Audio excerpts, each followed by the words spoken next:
Artinya, kalau kita membayangkan warga Jakarta seperti badan, maka jalur transportasi adalah pembuluh darahnya, bisa mengalir ke seluruh bagian. Sistem transportasi yang ada di Jakarta, angkutan umum massal tidak bisa menjangkau semua titik. Di Jakarta ada 13 juta motor, 4 juta mobil, dengan 10.200.000 penduduk. Dengan situasi seperti ini, maka yang akan kita lakukan adalah, pertama, membuat jalur MRT, LRT, dan BRT sebagai tulang punggung. Sesudah itu, jalur yang lebih kecil, bis yang lebih kecil, kemudian mikrolet, angkot, sampai ke wilayah-wilayah. Angkot bergerak di kampung, sehingga seorang warga yang mau pergi dari satu titik ke titik lainnya bisa menggunakan kendaraan umum dekat rumahnya dan sampai ke lokasi yang dituju. Hari ini tidak ada kendaraan yang sampai ke wilayahnya masing-masing. Dan kita akan menyiapkan Rp5.000 untuk seluruhnya, bukan hanya busway, naik mikrolet, naik angkot, bayar 5.000, pindah tiket terusan tanpa harus bayar sampai ke tempat tujuan. Dan itu dilakukan secara terintegrasi. Dengan cara demikian semua akan mendapatkan manfaat. Terima kasih. Waktu habis. Bicara soal sampah sebenarnya itu diawali bukan pada TPA atau tempat pengolahan akhir, tapi lebih daripada awal, di mana ketika kita keluar dari rumah, kemudian ketika keluar kita dari mall, itu adalah persoalan sampah dimulai. Nah, disinilah bagaimana kita mengelola sampah ini. Dan sekali lagi saya ingin mengingatkan bahwa pembangunan DKI Jakarta ini jelas sekali adalah pembangunan yang partisipatif dan sekaligus pembangunan yang empowerment, yang memberdayakan masyarakat. Di sini bukan hanya pemerintah yang harus mengelola sampah, tetapi kita mengikut sertakan partisipasi, bukan saja pemerintah sekali lagi, tetapi juga adalah produsen sampah. Siapa itu? Ini perusahaan-perusahaan yang memproduksi sampah itu. Sekaligus juga kita mengikut sertakan masyarakat. Jadi diolah dulu sampah itu oleh masyarakat dengan bank-bank sampah melalui RW, ini empowerment. Nah, kemudian ketika sampai di pelayanan akhir atau di pembuangan akhir ini, kemudian dia akhirnya akan berkurang.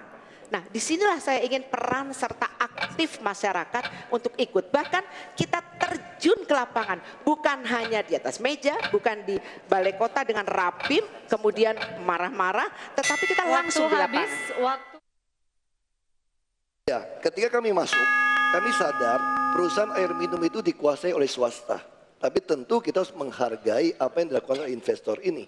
Maka kami melakukan renegosiasi.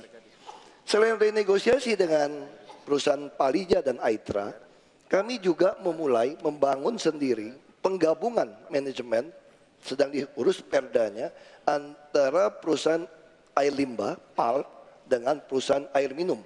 Artinya apa? Nanti ke depan kalau Anda mau mendapatkan air bersih, maka Anda harus memasang air kotor. Nanti bagaimana caranya yang tidak mampu? Kami melakukan subsidi yang kita kenal dengan PSO, Public Service Obligation. Ketika masyarakat nggak mampu membayar nilai tertentu, kami yang membayar. Ini yang kami namakan bagaimana mengadministrasi keadilan sosial. Yang mampu membayar lebih, yang tidak mampu kami subsidi. Nah, lalu apa yang kami lakukan lagi? Tentu persoalan air ini kami sadar betul. Orang yang tidak mampu justru membeli air 25.000 sampai 50.000 per kubik. Padahal air yang kami jual itu hanya untuk orang yang miskin hanya Rp1.050 per kubik. Ini tentu hal yang jauh sekali. Lalu bagaimana kami lakukan? Ternyata orang tidak mampu tidak sanggup membayar pemasangan awal. Ya, waktu belum habis. Kalau tadi di sana biasa gitu ya, waktu habis selesai. Betul. Gitu Kalau ya. kita belum habis, karena belum kita masih akan ngobrol-ngobrol dengan kira-kira orang yang berkompeten untuk melihat nih, kira-kira debat kemana seperti apa. Gesturnya seperti apa, kemudian cara mereka membawakan atau pada saat debat seperti apa. Kita sapa dulu narasumber kita pada pagi hari ini ya. Selamat pagi kepada Ibu Dewi Harun dan juga kepada Ibu Amalia Maulana. Nah, kita jelaskan dulu nih Reza. Kalau Ibu Dewi Harun ini adalah merupakan psikolog untuk politik dan juga untuk Ibu Amalia Maulana ini adalah seorang personal branding. Wah, tepuk tangan sekali lagi untuk narasumber kita yang kedua dulu. Nah, saya mau ketanya psikologi politik dulu, Bu Dewi. Bu Dewi, kalau misalnya melihat dari 3 paslon Pilkada DKI Jakarta, begitu di debat kedua kemarin seperti apa nih Bu? Kalau kita mengkota-kota satu-satu begitu, memilih dari paslon nomor 1 dulu deh.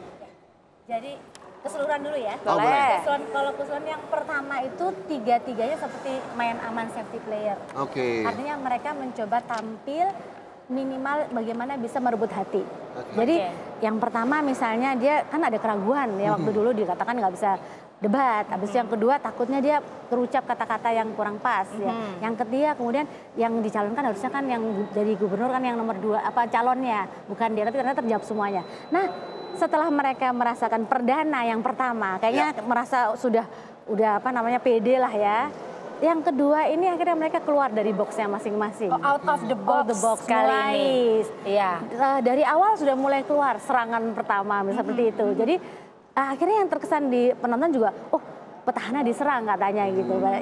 Itu kesannya. Padahal sebetulnya kalau ini sudut pandang ya, sudut pandang dari masyarakat sendiri persepsinya bahwa sebetulnya debat itu apa bagi masyarakat. Debat itu sepanjang ada aturannya. Jadi debat itu bagaimanapun mau nggak mau yang namanya petahana itu bertahan. Mempertahankan ada prestasinya. Nah kemudian kalau yang calon-calonnya dia otomatis dia akan menyerang petahana, kemudian dia memberikan solusi yang lebih bagus. Mau nggak mau seperti itu. Betul. Kalau misalnya dilihat ketiganya ini over pede atau enggak sih, Bu Dewi? Biasa orang kalau misalnya kan kemarin safety player artinya mereka yang berbuat artinya kadang-kadang ada yang aman, coba yang gitu enggak manis lah ya seperti itu. Kalau mau nggak mau kalau keluar dari boxnya pasti ada kurang lebihnya, ada tiba-tiba nanti nggak pasnya dari wajar. Dari ketiga pasangan Bu Dewi. Iya betul. Secara psikologis dari debat 1, debat kedua apa sih yang membuat mereka pada berubah begitu? Apakah tingkat kepercayaan diri sudah mulai bertambah dibandingkan debat pertama begitu? Ya kepercayaan diri dan harapan. Jadi mereka masyarakat mengharapkan lebih kan. Nah harapan masyarakat yang tinggi ini atau pengikutnya atau tim sesnya akhirnya mereka mencoba menjawabnya.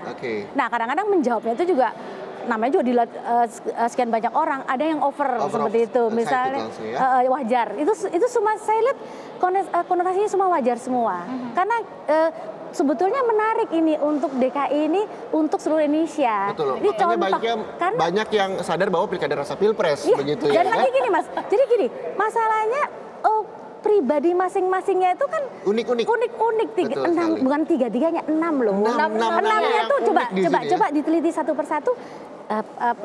Agus dari latar belakang militer, Silvi birokrat, perempuan ya, kemudian dan Anponon Jakarta dulu, ex Jakarta juga, Pak Ahok dari Belitung, seperti itu, kemudian Pak Jarod itu dari Jawa Timur, ya kan, kemudian Pak Anies pendidik yang apa namanya yang kayak seperti pengusaha begitu ya. Coba deh, jadi unik-unik karakternya ya. Bisa dibilang enam-enamnya ini punya apa namanya ya, punya kepribadian yang unik-unik gitu ya. Harapannya nanti apa? Nanti supaya masyarakat dengan keunikan ini lihat debat, akhirnya mereka tidak banyak lagi golput. Ya, bersemangat untuk yang unik, berharap masyarakat tidak golput.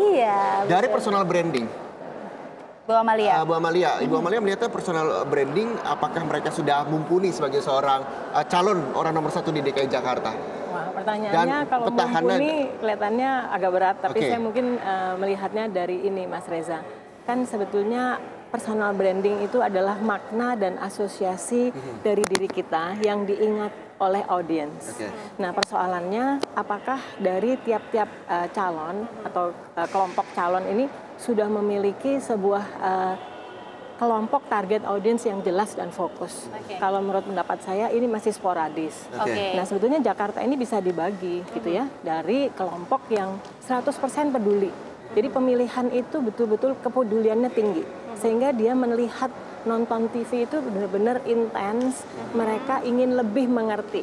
Itu kelompok yang pertama. Diikutin sekali gitu ya, debat pertama, debat kedua. Nah ini kalau misalnya ngomongin personal branding Bu Amalia, dari ke-6 berarti ya, ke-6 calon ini bisa dikatakan personal branding ini sama nggak sih dengan pencitraan?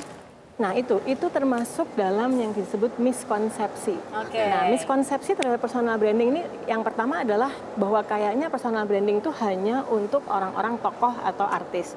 Sudah untuk semua orang. Karena apa yang diingat, maksudnya hari ini saya ketemu Mas Reza, saya pulang besok ditanya Mas Reza gimana orangnya? apa kesan terhadap Mas Reza itu personal brand. Nah, demikian pula dengan yang Cagup kemarin, apa sih kesan dan asosiasi yang tertanam di pihak kelompok tertentu. Nah, pada saat mereka tidak fokus terhadap kelompok-kelompok yang dibidik, mereka akan sporadis. Karena yang satu ingin dikatakan A, ya katakan B. Padahal kalau kita sudah menghadapi kelompok yang homogen, kita tahu needs-nya, itu harus terus-menerus seperti itu yang kemudian dicitrakan. Nah, pencitraan sendiri itu sebetulnya kan kalimatnya nggak apa-apa. Tapi terjadi miskonsepsi. Dibilang pencitraan seolah-olah negatif. Iya. Padahal pencitraan yang baik pun hasilnya akan positif. Makanya sekarang kita bilang pencitraan semu aja, Mbak. Pencitraan semu itu nggak baik. Tapi pencitraan secara umum seharusnya itu kegiatan positif. Tapi ketika pencitraan secara umum atau pencitraan semu, hal yang wajar-wajar saja dong ketika pejabat itu memiliki karena butuh suara, begitu butuh mendapatkan hak pilih untuk menjadi orang nomor 1, begitu. Kalau Anda melihatnya debat kemarin seperti apa, Bu Amalia? Ya, debat kemarin sebetulnya akan memperlihatkan sosok-sosok yang lebih membumi kepada keasliannya. Karena kadang-kadang ada citra yang itu hanya bisa terbentuk setelah beberapa kali interaksi. Nah, interaksi itu kita tidak bisa ketemu langsung dengan beliau. Tetapi dengan membaca tadi ya, Mbak Dewi bilang gesturnya, kemudian bagaimana orang santun misalnya, seperti yang nomor 3 kan ada semacam brand santun, tapi santun itu ada turunannya loh. Misalnya gini, pejabat Pak Publik atau birokrat, tapi birokrat itu ada macam-macam loh. Jadi bukan birokrat, tapi birokrat yang bagaimana gitu. Jadi nah itu debat kedua sebetulnya citra yang terbentuk, Bu Amelia melihatnya citra yang terbentuk dari ketiga paslon ini seperti apa nih? Kelihatannya memang mengarah kepada yang udah jelas itu kan Pak Ahok dan Pak Anies. Nah, sedangkan untuk yang lain sebetulnya kalau pandangan saya, mereka sendiri sedang mencari bentuk. Karena siapa yang tahu Agus sebelumnya? Siapa yang tahu Ibu Silvi sebelumnya? Belum tahu kita. Mereka dalam kategori pasangan gitu ya, Bu Amalia, mempackage atau membranding sepasang mereka sendiri ini udah kompak atau belum kelihatannya? Nah, ini agak terjadi sedikit, kalau menurut pendapat saya agak sedikit kebingungan dari citra dari keduanya ini, karena beliau yang pertama itu kan kelihatannya lebih muda, kemudian fresh, kemudian dia energinya tinggi sampai ada yang apa namanya itu yang lompat lah kalau waktu kampanye gitu kan. Nah, kemarin kebetulan anak saya usia sekitar 23 mengatakan yang nomor 1 ini kostumnya kayak anak band ya. Berarti lebih pantas lagi karena kemarin baru lompat, kemudian sekarang bajunya kayak geng motor. Loh, enggak, soalnya itu langsung kontras dengan Ibu Silvi yang sebetulnya Ibu Silvi lebih formal kemudian ini. Nah, jadi itu agak sedikit ada dipaksakan karena kombinasi keduanya. Pak Agus mungkin oke aja pakai baju itu. Bu Silvi menurut saya enggak. Harusnya memang harus ngobrol dulu ya. Betul. Ini kira-kira cocok apa enggak begitu ya. Kalau pasangan nomor 2 seperti apa? Kalau pasangan nomor 2 itu mah udah hari-hari. Karena mereka udah pakainya sama, kotak-kotak, bosen banget deh. Tapi nggak apa-apa juga. Karena apa? Memang mereka lanjut. Jadi mereka nggak apa-apa juga. Bosen loh sebenarnya lihat kotak-kotak. Tapi nomor 3. Kalau nomor 3 ini semi gitu ya, semi.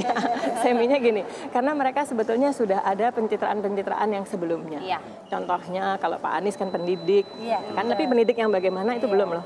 Kemudian santun yang bagaimana gitu. Karena ada kata-kata yang sebetulnya dalam tanda kutip santun, tapi kemudian diterjemahkan, wah ini Pak Anies menyerang ya pendidik dan santun, mungkin menyerangnya dikurangi gitu. Aku ngelanjutin obrolan tadi Bu Amalia, katanya kalau misalnya kotak-kotak bukan jadi inget yang paslon nomor 2, tapi ingetnya yang lain ya. Kita tahan dulu ya Zaya, nanti kita balik lagi ngobrol pemirsa sama dua narasumber kita di sini. Tetap di Intermezzo, banyak info, jangan bikin kepo. Sekali lagi maafkanlah karena aku cinta kau dan dia. Maafkanlah ku tak bisa tinggalkan dirinya. Memang salah